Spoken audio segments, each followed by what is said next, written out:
Welcome back to our exponent classes, जहां पर बातें होगी फिजिक्स से रिलेटेड, मैथ्स से रिलेटेड, केमिस्ट्री से रिलेटेड। और अगर आप एनडीए की तैयारी कर रहे हैं, एनडीए में इंटरेस्टेड रखते हैं, तो स्वागत है आप सबका हमारे चैनल में, जहां पर हम आपको हर तरह के सब्जेक्ट्स के बारे में आपको यहाँ पर प्रैक्टिस सेशन आपको मिलेगा। मैं आप लोगों को यहाँ फिजिक्स के प्रैक्टिस सेशन आपको करवाऊंगा यहाँ पर, तो जल्दी से आप हमारे टेलीग्राम ग्रुप को ज्वाइन कर ले। जितना जल्दी हमारा टेलीग्राम ग्रुप ज्वाइन कीजिएगा, रेगुलर वे में आपको अपडेट्स मिलते रहेंगे हमारे क्लास के रिगार्डिंग में, अगर आप एनडीए के कैंडिडेट हुए हैं। ओके, तो स्टार्ट करते हैं आज का सेशन।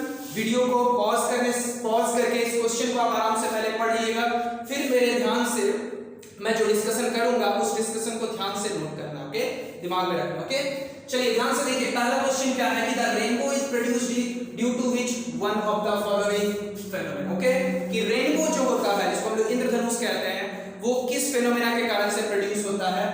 पहला ऑप्शन है डिस्पर्शन ऑफ लाइट, दूसरा है इंटरफेरेंस ऑफ लाइट, तीसरा है डिफ्रैक्शन ऑफ लाइट, चौथा है scattering of light by atmospheric dust. Okay, इस क्वेश्चन को सॉल्व करेंगे, आपको आंसर रटना नहीं है, समझना है कि क्या होता है। देन आपको एक क्वेश्चन के रिगार्डिंग में हर एक क्वेश्चन का रीजन आपको प्रोवाइड किया जा रहा है। ओके, समझिए ध्यान से।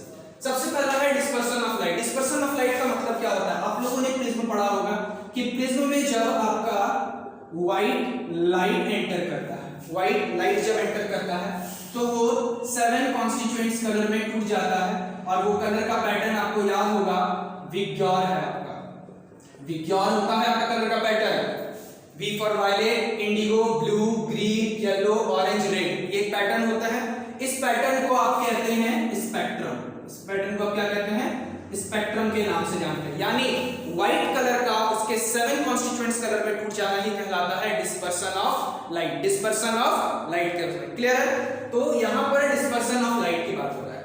तो डिस्पर्शन ऑफ लाइट में आपको समझ में आ रहा है कि जब रेनबो फॉर्मेशन होता है तो एयर ड्रॉपलेट्स में वाटर के मॉलिक्यूल होते हैं, जब वो व्हाइट लाइट उन ड्रॉपलेट से यहां जाता है तो वहां पे वो 7 कॉन्स्टिट्यूएंट्स कलर में टूट जाता है आपका। यहां से क्या होता है? 7 कॉन्स्टिट्यूएंट कलर में टूटता है, और आपको स्काई जो होता है स्क्रीन की तरह एक्ट करने लगता है। इसमें भी रेनबो दो तरह के होते हैं, प्राइमरी होता है और एक सेकेंडरी होता है। रेनबो भी जो होता है वो आपके दो तरह के बनते हैं, रिपीट, प्राइमरी और सेकेंडरी।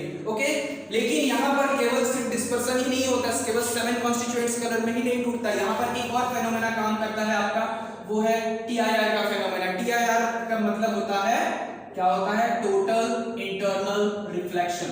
क्या होता है आपका? Total internal reflection. तो जब हम टोटल इंटरनल रिफ्लेक्शन की बात करते हैं तो यहाँ पर लाइट जो होता है, पहला तो यहाँ से ही वो 7 कॉन्स्टिट्यूएंट्स कलर में टूटना शुरू होता है, उसके बाद टोटल इंटरनल रिफ्लेक्शन होता है, और यहाँ पर कोई आई शेडेड रीजन से वो स्क्रीन को, आसमान जो होता है उसके स्क्रीन की तरह काम करता है। तो उस हिसाब से आपका जो राइट ऑप्शन इस वाले में है, तो आपका राइट ऑप्शन ए होना चाहिए, बट हम बाकी ऑप्शंस को भी देखेंगे यहाँ पर क्या होता है। दूसरा क्या है आपका? है इंटरफेरेंस ऑफ लाइट। बस मैं समझाना चाहता हूँ इंटरफेरेंस ऑफ लाइट का क्या मतलब है। इंटरफेरेंस, अगर मैं बोलता हूँ कि डोंट इंटरफेयर, ओके, इसका क्या मतलब होता है? किसी के बात में या किसी के दो इंसानों के बीच में बात में आपको इंटरफेयर नहीं होता। यहाँ पर जब मैं इंटरफेयर बोलता हूँ तो दो चीजों का मिक्स की बात करता हूँ। तो इंटरफेरेंस ऑफ लाइट का मतलब होता है लाइट की एक वेव है, वो किसी दूसरे वेव के साथ आपस में सुपर इंपोज होती है, तो वो इंटरफेरेंस कहलाती है। तो यहाँ पर ऐसा रेनबो फॉर्मेशन में इंटरफेरेंस का कोई रोल नहीं होता। आपने इंटरफेरेंस के बारे में यंग्स डबल स्लिट एक्सपेरिमेंट यानी YDS एक्सपेरिमेंट के बारे में पढ़ा था, जो कि इंटरफेरेंस का नतीजा था। आपको पता होगा उसमें 2 स्लिट के काम करते। ओके, तो इंटरफेरेंस ये होता है। ओके, क्लियर है आपको? दूसरा क्या है? Diffraction of light. Diffraction of light का क्या मतलब होता है? डिफ्रैक्शन ऑफ लाइट का मतलब होता है कि जब, ध्यान से समझिए, कि लाइट को जब कोई ऑब्स्टेकल मिलता है, यहां से कोई लाइट सोर्स मिलता है, तो वो आपका डिफ्रैक्ट कर जाता है। डिफ्रैक्ट मतलब ज्योमेट्रिकल शैडो में क्या होता है? बेंड कर जाता है। The bending of light, I repeat, the bending of light into the geometrical shadow reason is called diffraction of light. Okay, diffraction of light में आपको शायद पता होगा, फ्रेनहोफर होता है, फ्रेस्नेल डिफ्रैक्शन होता है, सिंगल स्लिट डिफ्रैक्शन होता है, प्लेन ट्रांसमिशन ग्रेटिंग होता है, कॉन्केव ग्रेटिंग होता है। तो इन सब ग्रेटिंग्स के बारे में आपको पढ़ना है।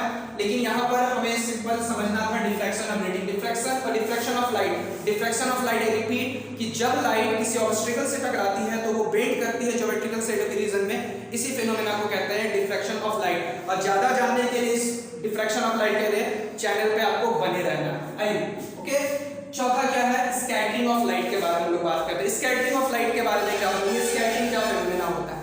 स्कैटरिंग ऑफ लाइट जो होता है इसका मतलब होता है कि लाइट जब एयर में बहुत सारे छोटे छोटे डस्ट पार्टिकल होते हैं जो एक कोलाइडर पार्टिकल के रेंज में आते हैं, तो जब उनसे टकराता है तो लाइट स्कैटर्ड करता है। ओके, लाइट अपने डिफरेंट कॉन्स्टिट्यूएंट्स कलर में स्कैटर्ड करता है, जिसमें से आपको पता होगा कि जो हमारा स्काई है वो ब्लू कलर का इसी फिनोमेना से रिलेटेड होता है। स्कैटरिंग ऑफ लाइट में एक बहुत से आपको रैली क्राइटेरिया समझ में आएगा। रैली मैं आपको शायद पता होगा इंटेंसिटी जो होता है वो आपका लैम्डा टू द पावर 4 होता है इंटेंसिटी। ओके, वेवलेंथ के इनवर्सली प्रोपोर्शनल होता है। तो स्कैटरिंग का मतलब होता है, स्कैटरिंग से फिनोमेना जो होता है हमारा स्काई का ब्लू होना एक बहुत ही अच्छा फिनोमेना है। ओके, दूसरा एक फिनोमेना जो होता है आपका टिंडल इफेक्ट में इसका जो कलर फॉर्मेशन होता है वो स्कैटरिंग ऑफ लाइट का ही एक रिजल्ट। ओके, तो आई थिंक आपको ये चारों ऑप्शन क्लियर हो गए होंगे, लेकिन बट राइट ऑप्शन आपका डिस्पर्सन ऑफ लाइट होना चाहिए था। बट चूंकि आपको अगर डेप्थ में जाके समझना है तो डिस्पर्सन ऑफ लाइट तो एक फिनोमेना है, बट इसके रिगार्डिंग एक और आंसर जो यहाँ सटीक हो सकता था वो था टोटल इंटरनल रिफ्लेक्शन। ओके, आई होप कि आपको ये पहला क्वेश्चन बहुत अच्छे से क्लियर हो गया होगा। इसको आप एक ध्यान से स्क्रीनशॉट ले लीजिए। बढ़ते हैं अपने अगले क्वेश्चन की ओर।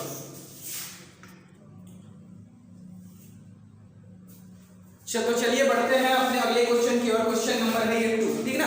आई होप कि आपको पहला क्वेश्चन अच्छे से समझ में आ गया होगा। ओके, चलिए दूसरा क्वेश्चन है कि the symbol of SI unit of the inductance is H। Okay, it stands for, पहला ऑप्शन है हॉल, हैलोजन, हेनरी और हर्ट्ज। ओके, अब मैं इसको क्लियर करना चाहूंगा कि यहाँ पर इंडक्टेंस की बात है। इंडक्टेंस आपका दो तरह का होता है, मैं आपको समझाना चाहूंगा। इंडक्टेंस की बात कर रहा हूं तो इंडक्टेंस आपका दो तरह का होता है। एक होता है सेल्फ इंडक्टेंस, एक क्या होता है आपका सेल्फ इंडक्टेंस होता है, और एक आपका होता है म्यूचुअल इंडक्टेंस होता है। ओके, तो सेल्फ इंडक्टेंस क्या होता है कि वैसा इंडक्टेंस या उस तरह का, आपको पता होगा इलेक्ट्रोमैग्नेटिक इंडक्शन में कि जो इंडक्टेंस जो खुद में फ्लक्स में बदलाव के कारण से आता है that is called self. Okay, और जब हम म्यूचुअल की बात करते हैं, याद होगा आपको फेसबुक में आप पढ़ते होंगे म्यूचुअल फ्रेंड्स की बातें करते हैं। यहाँ म्यूचुअल कहने का मतलब है जब एक कॉइल के फ्लक्स में चेंज होने के कारण दूसरे कॉइल में वो जाके लिंक होता है तो उसको कहते हैं हम लोग म्यूचुअल इंडक्टेंस कहते हैं। ओके, इसको क्या कहते हैं हम लोग म्यूचुअल इंडक्टेंस के नाम से जानते हैं।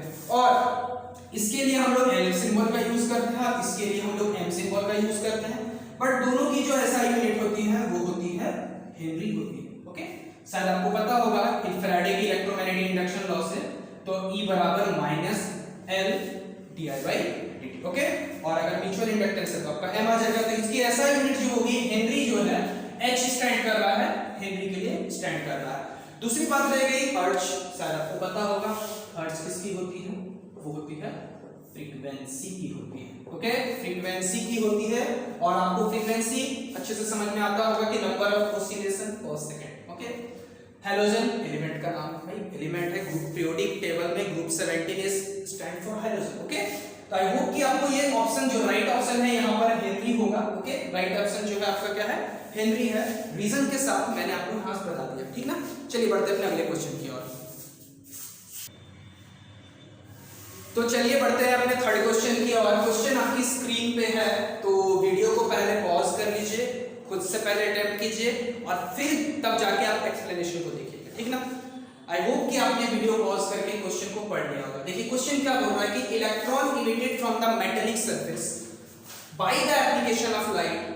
ऑप्शंस है आपके सामने, thermionic emission, photo electric emission, high field emission, photo electronic emission. Okay, अब रीजन समझते हैं यहाँ पर आपको क्या होगा। देखिए एक चीज समझ लीजिए, सिंपल सा बात है, जब भी मैं लाइट वर्ड बोलूंगा आप लाइट वर्ड को हमेशा किससे रिलेट करेंगे, फोटोन वर्ड से रिलेट करेंगे, क्योंकि light is also a packet of energy known as a photon. Okay, packet of energy जिसकी आपको पता है क्वांटा के फॉर्म में एनर्जी स्टोर होता है, h nu के फॉर्म में वो स्टोर होता है। ओके, इस तरीके से प्रैक्टिस करते चलेंगे कि आपका हर चीज रिवीजन होता हुआ चलेगा। ओके, हर चीज रिवीजन होता हुआ चलेगा, आप हम चारों डायमेंशन आपके क्लियर करते हुए चलेंगे। ओके, तो लाइट जो है वो फोटो से रिलेटेड है। इसका एक छोटा सा एग्जांपल मैं आपको और ऐड कर देता हूं। आपने पढ़ा होगा फोटोसिंथेसिस पढ़ा होगा, तो अगर मैं इसको ब्रेक करता हूं तो फोटोन प्लस सिंथेसिस की बातें हम लोग कर रहे हैं। तो फोटोन प्लस सिंथेसिस है, तो photon means light, synthesis means होता है कंस्ट्रक्ट करना। तो लाइट के through green plant food construct करते हैं, that's why it is name as photosynthesis. Okay, इसीलिए इसे हम लोग कहते हैं फोटोसिंथेसिस की बातें करते हैं। अब यहां से आप आ जाइए, तो आपको शायद आई होप कि आपको ऑप्शन जो है या आंसर आपको समझ में आ गया होगा कि answer is B. Okay, but reason और भी है, वेट कीजिएगा। ओके, देखिए यहाँ पर फोटो इलेक्ट्रिक इमिशन का मतलब क्या था। कोई भी एक मेटल का सरफेस होता है, कोई भी एक मेटल का सरफेस होता है और उसमें कुछ सूटेबल रेडिएशन अगर फॉल करती है तो उससे क्या इमिट होता है, क्या इमिट होता है भाई, इलेक्ट्रॉन इमिट होते हैं। इलेक्ट्रॉन क्या होते हैं, इमिट होते हैं। कुछ कंडीशन है जिसमें से आपको थ्रेशोल्ड फ्रीक्वेंसी होती है, थ्रेशोल्ड आपकी एनर्जी होती है और इलेक्ट्रॉन की काइनेटिक एनर्जी होती है, जो मैक्सिमम काइनेटिक एनर्जी है। ओके, जिसके लिए आपको वेट करना होगा, हमारे चैनल पे इस पे रिगार्डिंग वीडियोस आएंगे। ओके, तो यहाँ पर हमारा क्या है कि यहाँ पर लाइट के थ्रू से इलेक्ट्रॉन इमिट हुआ है, इसलिए इसका नाम हुआ है फोटो इलेक्ट्रिक इमिशन। ओके, लेकिन अगर मैं आपको बोलता हूँ थर्मियोनिक इमिशन, जब मैं बोलता हूँ, मैं एक छोटा सा टर्म देता हूँ थर्मोमीटर।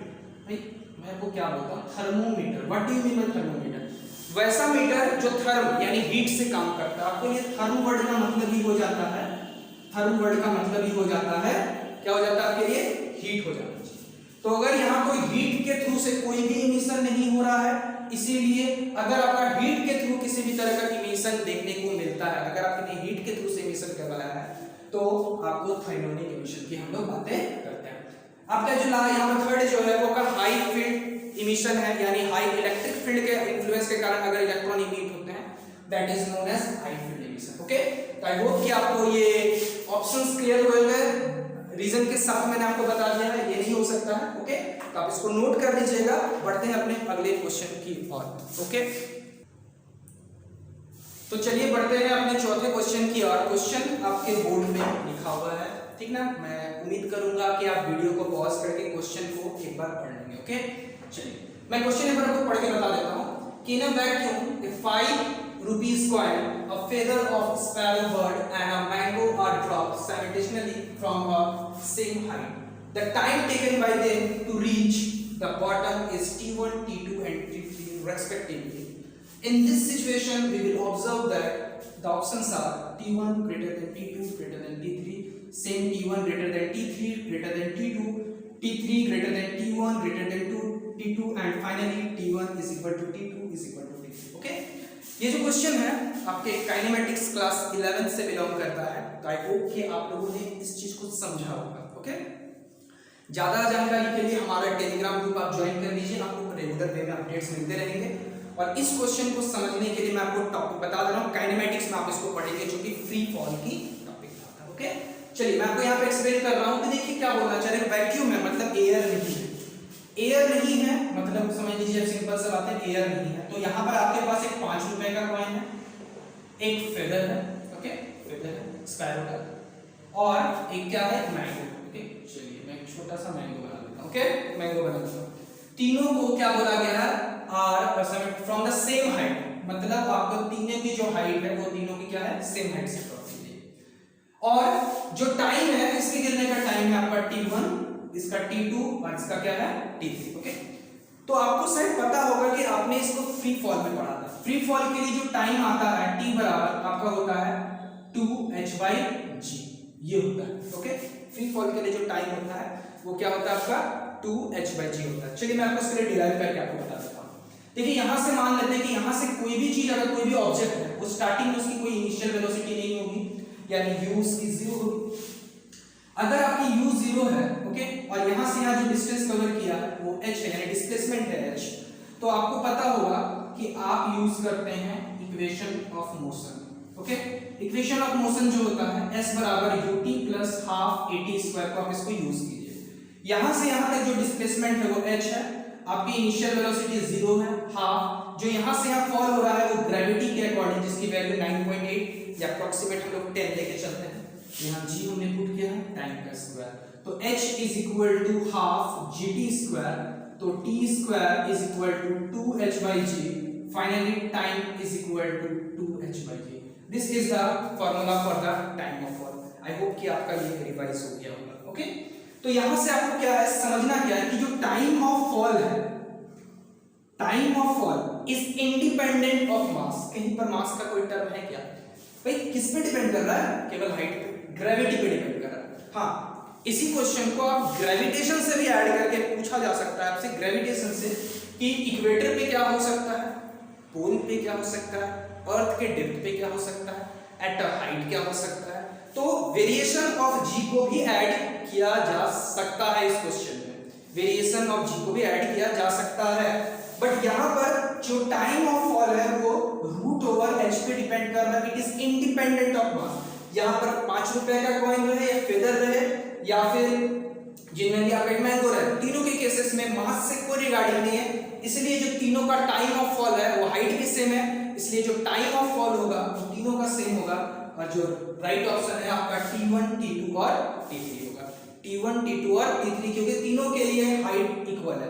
हाँ, आपका अगर हाइट डिफरेंट रहता तो आपको डिफरेंट हाइट पे आपको कैलकुलेट करना जरूर होता, बट यहाँ पर हाइट की कोई इशू नहीं है। इस क्वेश्चन बहुत ही अच्छा क्वेश्चन है, आपके लिए फ्रेम किया गया है। चलिए मैं इसमें 2-3 बातें आपके लिए ऐड कर देता हूँ ग्रेविटेशन से रिलेटेड। देखिए, अगर आपसे पूछा जाता है, अगर मैं इस चीज को थोड़ा सा आपके लिए फ्रेम कर सकता हूँ, क्योंकि क्वेश्चन का कोई अपना धर्म नहीं होता, क्वेश्चन आपसे कुछ भी पूछ सकता है। ओके, तो ध्यान से देखिए यहाँ से कि आपका किस तरीके से, आपको शायद पता होगा कि अर्थ का शेप इज नॉट स्फेरिकल, वो क्या रहता है, ऊपर से थोड़ा सा बेंड होता है, साइड में फ्लैटेड होता है। तो यहाँ पर आपको पता है कि यहाँ जी की वैल्यू अलग है, यहाँ जी की वैल्यू अलग है।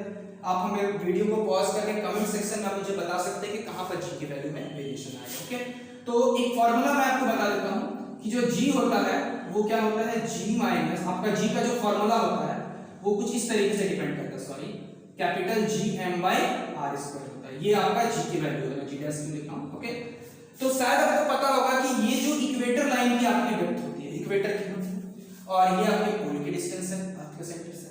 तो आपको क्या दिखाई दे रहा है कि R E is greater than R P, R E is greater than R P.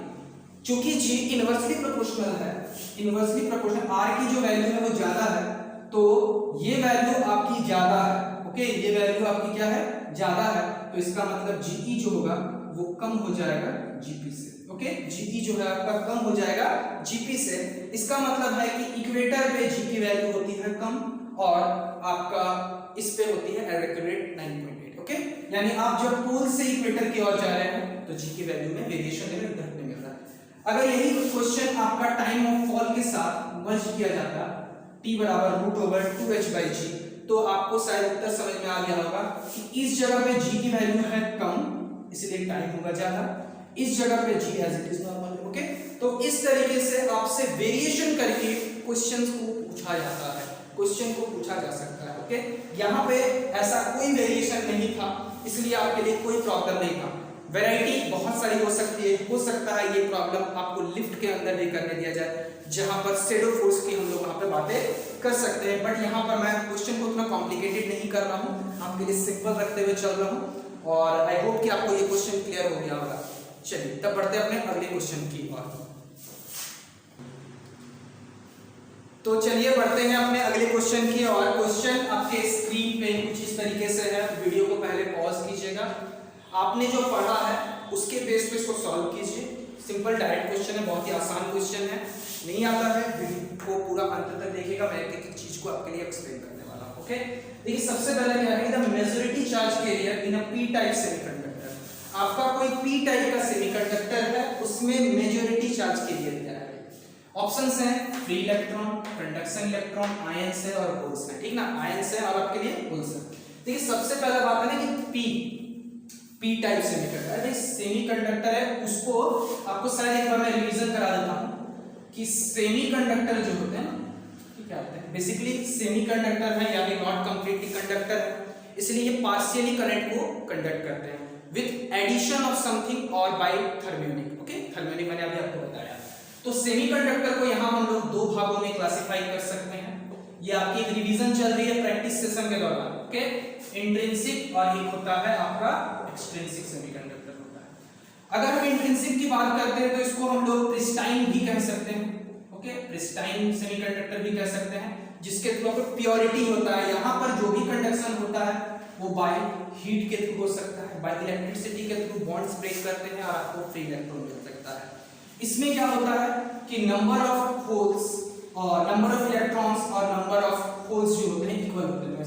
Number of holes plus number of electrons क्या होते हैं, दोनों।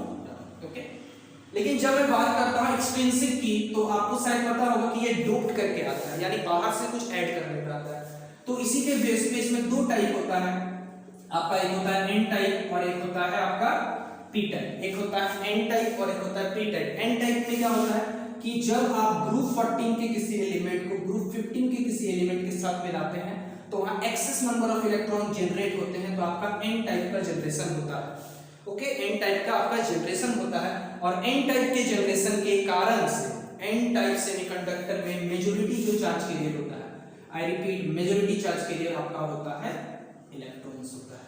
तो माइनॉरिटी क्या हो जाएगा, माइनॉरिटी अगर इस हिसाब से पूछा जाता है तो आपका सिंपल सब हो जाएगा, होल्स हो जाएगा। क्या हो जाएगा, होल्स हो जाएगा। लेकिन अगर मैं पी टाइप की बात करता हूं तो आपके पास ग्रुप 14 के जो एलिमेंट्स हैं उसको आप ग्रुप 13 के इलेक्ट्रॉन्स के साथ, ग्रुप 13 के एलिमेंट्स के साथ मिलाएंगे और यहाँ पर जो मेजॉरिटी चार्ज कैरियर होता है, मेजॉरिटी चार्ज जो कैरियर होता है वो आपका होता है प्रोटॉन। सॉरी, प्रोटॉन क्यों होता है, इसको कहते हैं हम लोग होल्स होते हैं, होल्स होते हैं। ओके, और जो माइनॉरिटी होता है वो आपका होता है इलेक्ट्रॉन्स। ओके, आपका क्या होता है, इलेक्ट्रॉन्स होता है। ओके, अब मैं आपसे एक छोटा सा क्वेश्चन आपसे पूछ लेता हूँ, क्या होल वाकई में ऐसा कुछ होल का कंसेप्ट होता है, होल का कंसेप्ट ऐसा कुछ होता है? अगर आपको आंसर पता है तो कमेंट सेक्शन में कमेंट करके मुझे आप बताइएगा, और नहीं तो आप टेलीग्राम ग्रुप में जुड़ जाइए, वहां पर आप आराम से आंसर कर सकते हैं। ओके, आप मुझे आंसर बताइएगा कि होल्स क्या है। ओके, पढ़ा है आपने। ओके, तो आई होप कि यहाँ पर फ्री टाइप का, तो आपको ऑप्शन समझ में आ गया होगा कि यहाँ पर होल्स है। बाकी है फ्री इलेक्ट्रॉन्स, आपका मेटल्स में होता है, जिसमें आप ब्रिलियंस जोन्स के बारे में जाकर पढ़ेंगे, ब्रिलियंस जोन्स क्या होता है, और भी फ्री इलेक्ट्रॉन थ्योरी होता है, समरफील्ड मॉडल होता है, डिफरेंट मॉडल्स के बारे में आप समझने की कोशिश करेंगे, बट हायर क्लासेस में अभी नहीं। आपके कंडक्शन इलेक्ट्रॉन, वो इलेक्ट्रॉन जो इलेक्ट्रिसिटी को कंडक्ट करते हैं, जैसे कि करंट वायर में करंट फ्लो कर रहा है तो उसमें जो इलेक्ट्रॉन्स कंडक्ट करते हैं that are called conduction electron. इसके बाद है आपका आयंस। आयंस तो आपको क्लियर होगा कि पॉजिटिव आयंस, नेगेटिव आयंस होते हैं, कैटायंस और अनायंस की हम लोग बातें कर रहे हैं, बट यहाँ पर वो कंडक्ट नहीं करते हैं, यहाँ पर होल्स की बातें करते हैं। ओके, यहाँ पर जो कंडक्टर है वो आपका पी टाइप क्या है, आपका होल्स है। ओके, आई होप कि आपको ये क्वेश्चन अच्छे से क्लियर हो गया होगा। कोई डाउट है कमेंट सेक्शन में आप कमेंट करके पूछ सकते हैं। चलिए बढ़ते हैं अपने अगले क्वेश्चन की ओर। तो चलिए बढ़ते हैं अपने अगले क्वेश्चन की ओर। क्वेश्चन बहुत ही आसान सा क्वेश्चन है, आपके स्क्रीन पे है, वीडियो को पॉज कीजिए। मैं बार बार प्रोसेस आपको बता रहा हूँ कि वीडियो को पॉज करके सॉल्व कीजिएगा। ओके, देन आप वीडियो को कंप्लीट कीजिएगा अगर आपको नहीं आता है। Okay, the force acting on a particle of mass m moving along the x-axis is given by force is equal to fx is equal to ax square minus bx. Which one of the following is the potential energy of the particle? Okay, option है 2ax minus b, second option है minus x square by 6 2ax minus 3b, third है ax cube minus bx square और fourth है 0। Okay, fourth है 0। देखिए बहुत ही शानदार question है और बहुत ही आसान भी है, ठीक ना। क्वेश्चन क्या बोल रहा है, मैं आपको क्वेश्चन क्लियर कर देता हूं कि एक पार्टिकल है, कोई भी बॉडी है, किसी पार्टिकल पे फोर्स लग रहा है, फोर्स लगने के कारण वो x डायरेक्शन में मूव कर रहा है और फोर्स की जो एक्सप्रेशन है वो आपका कुछ ax square minus bx दिया हुआ। ओके, तो आपसे पूछ रहा है पोटेंशियल एनर्जी। तो देखिए सिंपल एक रिलेशन है, आपको पता होगा कि V is equal to minus F dot dx होता है। ओके, तो अगर आपका एफ डॉट dx है तो फोर्स भी आपका x की तरफ और पार्टिकल x डायरेक्शन की ओर डिस्प्लेस हो रहा है, तो मैं इसको simple F dx cos theta लिख सकता हूं, जो कि फोर्स इधर है, डिस्प्लेसमेंट इधर है, दोनों के बीच का एंगल है कितना है 0 डिग्री। तो अगर मैं cos 0 बोलता हूं तो वो आपका 1 हो जाता है, यानी सिंपल आ गया आपका एफ dx है। ओके, और ये चूंकि इनडेफिनेट इंटीग्रल का प्रश्न बन गया है, माइनस एफ जो है आपका ये है ax स्क्वायर माइनस bx और यहाँ पर dx, और जब मैं इसको सॉल्व करता हूँ तो माइनस बाहर a आपका इंटीग्रेशन होगा x क्यूब बाई 3 और यहाँ से आ जाएगा आपका bx square by 2। Okay, bx square by 2 simple है, यहाँ 2 एलसीएम, यहाँ से आपका 3 तो बाहर आ जाएगा, माइनस 6 बाहर आ जाएगा, यहाँ 2ax क्यूब माइनस यहाँ 3bx स्क्वायर बाई 6 और इसमें से अगर हम लोग एक्स स्क्वायर को कॉमन निकाल दें तो बाई 6 कॉमन निकाल दें तो 2ax माइनस 3b हो जाएगा। तो आई होप कि आपको ऑप्शन जो है बी नंबर जो है आपका करेक्ट बनता है। ओके, ऑप्शन बी जो है आपका करेक्ट बन जाता है। आई होप कि बहुत ही आसान क्वेश्चन था। अदर क्वेश्चन के लिए आपको एक्सप्लेनेशन देने की कोई यहाँ जरूरत ही नहीं है, क्योंकि यहाँ पर एक्स आपको कुछ नया नहीं करना था। सिंपल है कि जो पोटेंशियल एनर्जी है वो फोर्स की इंटीग्रल वैल्यू होती है। ओके, आई होप कि चलिए अब बढ़ते हैं अगले क्वेश्चन की ओर। तो चलिए देखते हैं अपने अगले क्वेश्चन की ओर बढ़ते हैं। देखिए क्वेश्चन क्या बोल रहा है कि फिर से मैं बोल रहा हूँ, वीडियो को पहले पॉज कर लेना। ओके, वीडियो को पॉज कर लेना। The sound created in a hall, big hall, okay, persist because of the repeated reflection. The phenomenon is known as, आपके पास चार ऑप्शन है, रिवर्बरेशन, डिस्पर्सन, रिफ्रैक्शन और डिफ्रैक्शन। ओके, देखिए बहुत ही सिंपल सी बात है। आप एक बड़े से हॉल में अगर रूम खाली है तो आप जो कुछ भी बोलते हैं वो लगातार आपके कानों में गूंजना होता है। इसको क्या कहते हैं? लगातार गूंजता है। तो जब कोई चीज लगातार आपके कानों में गूंज रही है उसका वजह क्या है? भाई रूम खाली है, आपके साउंड गई, वहां से टकराई, तुरंत उससे टकराई, तुरंत आपके कान में आई। कब? जब तक कि दूसरा साउंड एंटर कर रहा होगा तब तक उससे पहले एक साउंड और एंटर कर जा रहा है। इससे क्या होता है कि आपको दो साउंड में डिफर करना नहीं होता और आपको लगता है कि साउंड जो है गूंज रहा है। इस फेनोमेना को, इस बहुत ही शानदार फेनोमेना को, शानदार नहीं बोलेंगे, इस फेनोमेना को हम लोग क्या कहते हैं? रिवर्बरेशन कहते हैं। क्या कहते हैं इसको? रिवर्बरेशन कहते हैं। क्या होता है कि रेगुलर रिफ्लेक्शन होता है आपके रूम में खाली में। अब एक क्वेश्चन यहां से आ रहा है, इसको कम कैसे कर सकते हैं? भाई इसको कम करने के लिए हमको कुछ ऐसे चीज मटेरियल का यूज करना होगा जो रूम में साउंड को एब्जॉर्ब करे, रिफ्लेक्शन को एब्जॉर्ब कर सके। इसके लिए आप रूम में कपड़े और थर्माकोल्स वगैरह साउंड एब्जॉर्बिंग मटेरियल का यूज करेंगे। इस चीज का बहुत ही अच्छा एग्जांपल आप सिनेमा हॉल में देखते होंगे, कॉन्सर्ट्स हॉल में, कि साइड जो वॉल होता है वहां पर साउंड एब्जॉर्बिंग मटेरियल यूज किया जाता है जो प्रॉपर्ली साउंड को, रिफ्लेक्शन ऑफ साउंड को रोकता है और आपकी आवाज नहीं गूंजती और आपको क्लियर जाता है। तो आपका रिवर्बरेशन जो होता है वो मिनिमाइज करने का काम साउंड एब्जॉर्बिंग मटेरियल करता है। इसके अलावा हम और भी ऑप्शंस को समझने की कोशिश करेंगे। मैंने आपको वीडियो के स्टार्ट में ही डिस्पर्सन बताया था, देखा तो होगा स्टार्ट में डिस्पर्सन की 7 कलर में टूट जाना, ओके, थ्रू किसी मीडियम के थ्रू, तो that is called dispersion of light. Okay, ये लाइट से रिलेटेड है। रिफ्रैक्शन का मतलब क्या होता है? सिंपल सा बात है, जब लाइट किसी एक मीडियम से किसी दूसरे मीडियम में एंटर करता है तो उसकी स्पीड चेंज हो जाती है और वो बेंड करता है। ओके, आपको शायद पता होगा कि ये रेयर है और ये डेंसर है। जब रेयर से डेंसर जाता है तो नॉर्मल की तरफ बेंड करता है और जब वो डेंसर से रेयर जाता है तो अवे फ्रॉम द नॉर्मल होता है। ये फैक्ट आपको अच्छे से पता होगा। इस फेनोमेना को, the bending of light, when the light travel from one medium to another medium, is called refraction of light. और इसके दो नियम थे। यहाँ पर आपकी रिवीजन भी चल रही है, मैं आपको बता रहा हूँ, रिवीजन भी चल रही है, मेरे साथ रिवाइज करते रहेंगे। तो यहाँ रिफ्रैक्शन जो, उसके दो इंपॉर्टेंट लॉज थे, आपको शायद लॉज 1 और लॉ 2, एक को हम लोग कहते थे स्नेल्स लॉ। कमेंट सेक्शन में कमेंट करके मुझे आप बताइए कि स्नेल्स लॉ क्या है और लॉज ऑफ रिफ्लेक्शन, दोनों ही आप मुझे कमेंट सेक्शन में कमेंट करके बताएंगे। ओके, ये लाइट से रिलेटेड है। अगला जो है आपका है डिफ्रैक्शन। अगला जो है आपका क्या है? डिफ्रैक्शन है। तो डिफ्रैक्शन का मतलब क्या होता है? फिर से मैंने कि लाइट जो होता है किसी ऑब्स्टेकल से ज्योमेट्रिकल शैडो में बेंड करता है, that is called diffraction of light. Okay, इन चारों को मैंने आपके लिए एक्सप्लेन किया है। यहाँ जो राइट ऑप्शन है वो रिवर्बरेशन है। आई होप कि आपको ये चारों आंसर समझ में आए होंगे। पूरा जो वीडियो का सीरीज है, जो प्रैक्टिस सेशन है, आपको अच्छे से क्लियर होगा, ये आपके अच्छे से रिवाइज हो रही है एग्जाम से पहले।